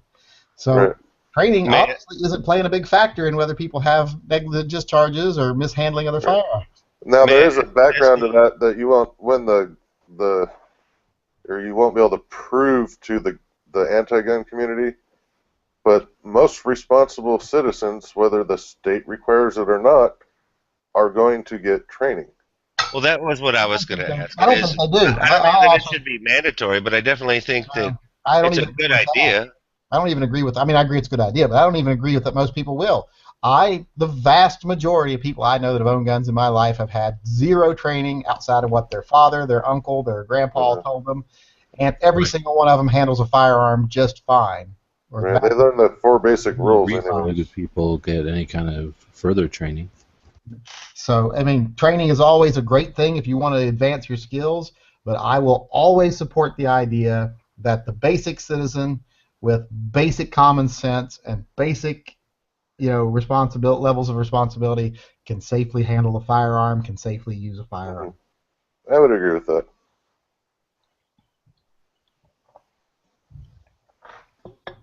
I will never in any way support the notion that training is required to safely operate a firearm. No, I totally agree with that. I guess I'm looking more of the females that ask me about getting their carry license. They want training beyond just being able to handle a gun. If you're uncomfortable with your gun, definitely get training. Yeah. Definitely.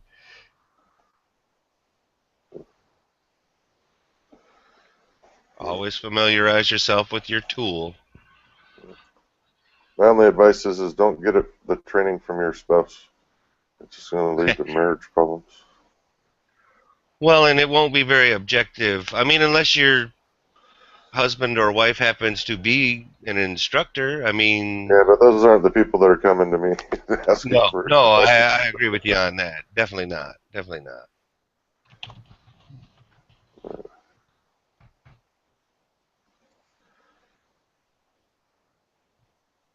Anyway.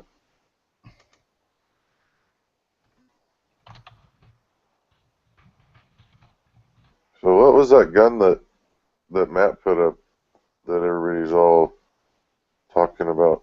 I didn't even recognize the manufacturer. I guess I don't pay that much attention to that. Matt put it up? What's that? When did he put it up? Recently. It was a Facebook post. It was about a particular gun. Let me see if I can find it here. Here it is, Matt Hansen's photo. I don't even think I subscribed to Never Enough. It's a Sphinx Compact Alpha for the Sphincter. $11.50. Well, I call them sphincter guns. Isn't that the one that Haas took to tactical response and got a little muddy and he ended up using his Glock? Or did he have the full size and not the compact? I don't know. All I know is to me, compact means concealed carry, and this thing has enough hard edges and sharp corners on it to really hurt somebody, and it doesn't look like a carry gun to me. Yeah.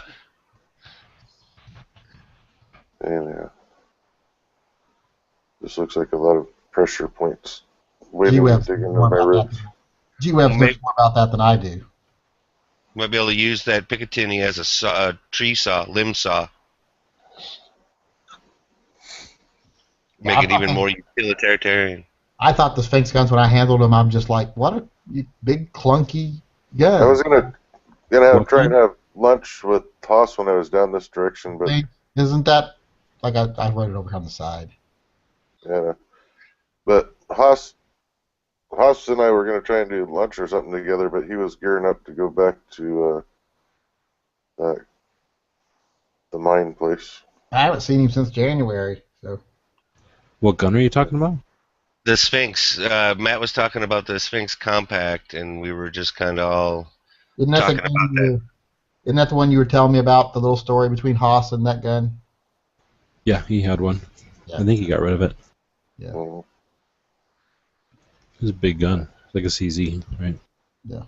And was that the compact, or was that the full size, do you think, though? I had a full-size big one. Okay, because I think the one that Matt posted was the compact, but it's really pricey, and they're not. They are. Who is Sphinx, and where are they made? Switzerland, I believe, but I'm not 100%. So this isn't one of the UAE pistols or something like that? EAA? Or E. No, I think he means the European Alliance is what he's. Oh.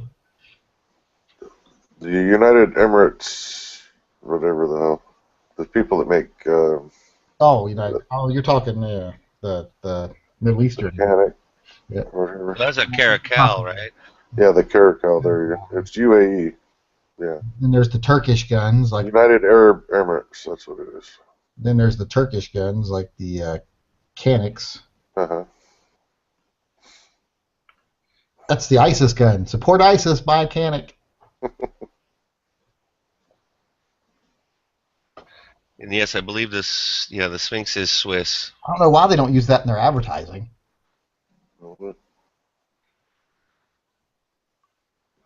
All sorts of crazy stuff has been going on with Turkey lately. Is everybody worried about the cheap Turkish guns getting a ban? If they could align their marketing with the Swiss Army knife or Turkey is the Switch watch or whatever. I mean, I can tell you one thing about Turkey. Turkey is the fucking mafia of the Middle East. They are the ones that are always like, hey, we're the good guys. We like to help everybody out. And then they're the ones that are doing every fucking nasty thing behind the scenes, porous borders, helping people get goods illegally, taking cuts off of illegal arms sales and people and human trafficking. Mm-hmm. They are the fucking mafia of the Middle East. And the only reason we don't speak out is because of our missile bases there, as far as I know. Yep. Well, that's why everybody plays nice with them, because they sort of control the flow of stuff in and out of the Middle East. Their borders, they not only allow, everybody's always like, why doesn't Turkey shut their border? It's because they're getting a cut of the profits from the human trafficking and the the terrorist crossing the borders, everything. Yeah. Nobody remembers the Ottoman Empire, Nobody remembers all that shit. History never repeats itself. I won't buy a Turkish gun because I don't want to support ISIS. They get pissed. But, there's a lot of reality. That's not just a flippant statement. There's actually some reality behind it. Yeah. I was watching some show a while back, and I don't know, it might have been even in Iraq or somewhere. Maybe it was in Afghanistan. That's where it was, in Afghanistan. I think some dude had... what you were saying. He's... Canic is used by ISIS? Link to where you found that. That's not what we're talking about. I couldn't tell. I couldn't see the maker's mark, but some dude in some dimly lit shop in Afghanistan was fitting slides to frames for some 1911 manufacturer. I'm sure it was a no-namer, but he was busy fitting them up. They're probably paying him, I don't know, what do they get, $0.25 an hour or something like that for doing that crap? Who knows? Couldn't have been much. Can't make enough to earn the money to actually buy one of the things that he's making. Now, that'd be like a lifetime investment to buy one gun. compared to what he's probably getting paid.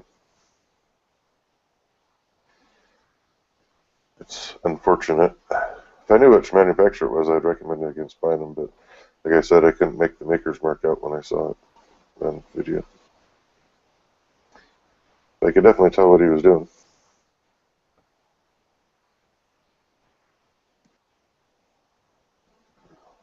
Ugh. So fucking sick of John Cena. I'm just sort of fit to be tied. What's his phrase? You can't see me. I wish. What was it? What was his phrase when he does a little hand in front of his face bullshit? You can't see me. I'm like, good. Get the fuck off TV then. Oh, he'll retire in what? 2, 3, less than 5? Somebody shoot him in the fucking kneecaps now. Oh, his knees are pretty much gone already. He's like the worst thing ever happened to wrestling. He's worse than Hulk Hogan. He turned it into a kiddie game, and now they have to cater to a child audience, and it's crap. Sound a little bitter there. A little bitter. We can't bleed, and we can't say dirty words, and we can't make lewd comments or lewd gestures because the kids are watching. Well, then just fucking close your doors. Which is basically what they're having to do now anyway. WWE's going tits up, so... He went from being a billionaire to bankruptcy? Is that because what's the name of the channel? The WWE network or the something network? Yeah, like it cost him so much for the startup, and he never made any of it back. No, and then that caused the stock prices to plummet. He went from being worth like $1 billion to worth like $400 million overnight. And then it's been downhill since then. He lost over half his worth in like a day.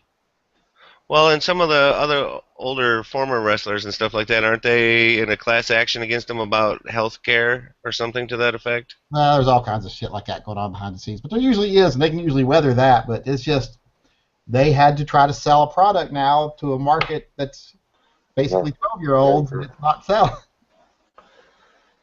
Yeah.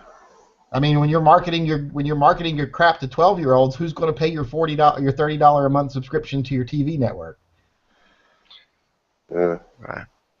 Like I have a hard time paying for MMA stuff.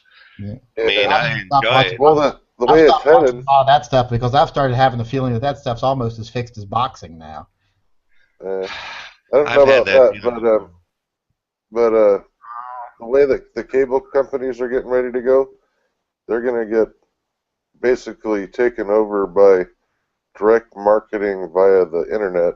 Oh yeah, there's not going to be content, and there won't be cable companies anymore because. Oh, I don't know about that. I think they'll piecemeal everything. Like if you can watch a show already on the internet or whatever, they'll just let you do the same thing through your cable box. You know what I mean? Out of the 200 some odd freaking channels we have, there's probably less than 13 that we watch on any regular basis. How many? What's that? I have probably 5 I watch. Well, that's what they're going to do. That's what I'm saying. I was trying not to be too austere or whatever, but if I can get the 13 of them for, let's say I'm paying each one of them, $5 a month, I'm still saving a ton of money. My cable bill right now, because we have the HD and all that shit, is almost $200 a month. I guess Fuck that, Luke. Well, I'm paying for my phone and my internet shit too. Well, still. $156 for just satellite. $156 a month for just the satellite. There's no internet connected to that, no phone connected. And we don't even have HBO, Showtime, all that bullshit. I do have HBO. I gotta have HBO for Game of Thrones. Well, now you can get HBO a la carte through the internet. Yeah, see, I'm almost just about to get HBO. I'll just cancel HBO on my because the only thing I watch on HBO is Game of Thrones. That's it. Right. I don't watch any of the movies. I don't watch anything else. So I'm thinking about just getting that. I do watch Veep occasionally, but I haven't watched this whole season. But eventually, I think it's going to just be you basically have something like Apple TV on your television, and you buy the channels you want. Yeah, you just buy the program or whatever. Yeah, and it'll be like the Daredevil was on DirecTV. It'll be like, every month you'll be like, this is the month the new season of Game of Thrones comes out, and you'll go to the channel that you pay for, and it'll all be there all at once. And you just download it. I don't know if I like the idea of having the whole season at once, because that's going to make watching it hard. I love having the whole season, because I like just spending a whole week watching one series. You like to marathon watch? Yeah. And then watch. But then it's gone too soon. Is my That don't theory bother on me. it. That don't bother me at all. Like if they had all the Walking Dead like in one sitting, kind of a thing. Well, I'll be Hey, I'm not saying I wouldn't watch it. I'm just saying that would leave too much of the rest of the year. He's saying he'd miss work because he'd watch it nonstop from the beginning of the season to the end, and it's Yeah, going but then to I'd have something else. No, I'm not saying. It doesn't bother me because then I'd have something else to watch next week. You know? Yeah. Well, then they better get to work making some content that I want to watch. I don't watch But a lot. there's an upside because a lot of these media outlets that are spewing pukey crap that isn't even real are going to die with the cable companies. I'll be glad to see the It's a good reality thing that go away. That was the start of the downfall of television, was reality TV. Yeah. I got sucked into Big Brother once or twice, but I could really give a rat's ass if I ever saw another one again. Yankee, I don't know if you care or remember, but do you remember Marvel Knights? You mean the comic series? Yeah. You mean like the Misty Knight and Jessica Jones? Jessica Jones, all those secondary characters stuff? Well, she's going to be one of the next series, right? And I just saw that they hired Doctor Who as the fucking Purple Man. Doctor Who? Yeah, Doctor Who. David Tennant, Doctor Who. Oh, okay, yeah. The last Doctor Who. Yeah. Well, he's a couple back now, but whatever. But yeah, yeah, I saw something about that. I'm wondering will she be Jewel? Will she actually have her abilities?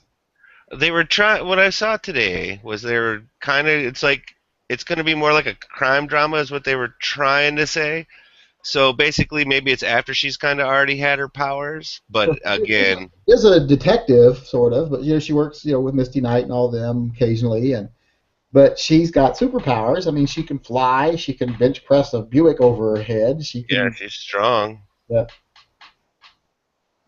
So I hope they do that. I hope they don't just make her like some, Nancy Drew character. Yeah, that would suck.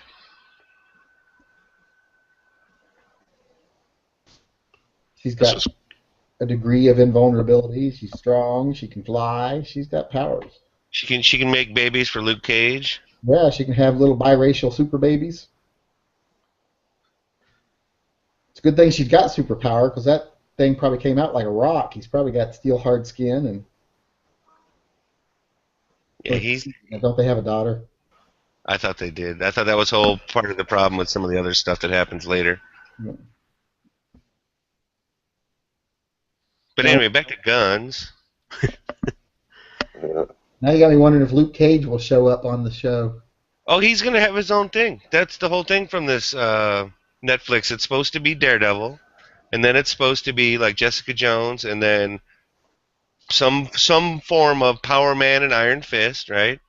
What they every time they make a new one, they need to incorporate the character from the old one into the next one too. So it just carries over. So like the Jessica Jones one should also have a Daredevil subplot running through it, and then the next one would be Luke Cage with a Jewel and Daredevil subplot running through that. That would be better if they continued it on like that. Well, and then instead of doing Heroes for Hire at the end, they're going to do like a mini series, and it's going to be called The Defenders. The Defenders. Hey, wait! It's not the actual Defenders. That was my bitch too. It's going to be like all the Netflix ones that like Daredevil, Jessica Jones, Iron Man, or not Iron Man, Power Man and Iron Fist. Unless it's got the fucking Hulk, Namor, and Doctor Strange in it, it ain't the goddamn Defenders. Oh, I agree. Defenders are one of my favorite groups of all time. It had some of the baddest mamma jammas. Nothing personal, but you guys lost me, and I got to be up at 0:30. So, peace out. Aloha. Yeah, see ya. Yeah, I don't know where they're getting that Defenders title from. Luke Cage wasn't in the Defenders, neither was Daredevil. None of them were. None of them were. They're just fucking it up. Basically, Defenders is basically Hulk, Namor, Doctor Strange, and oddly enough, the Silver Surfer.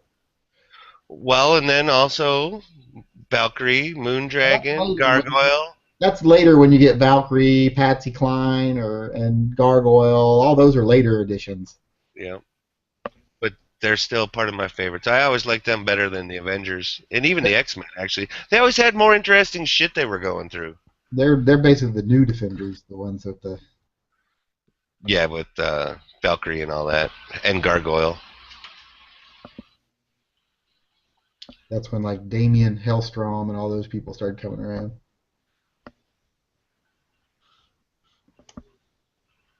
I liked the Champions. Remember the Champions? I'm trying to think of who was in them. The Champions, because I probably do. The Champions had like Iceman, Angel. It was a lot of the old X-Men. So basically, what became X Factor? No, not X Factor. They had also had like Ghost Rider. Oh, I see it now.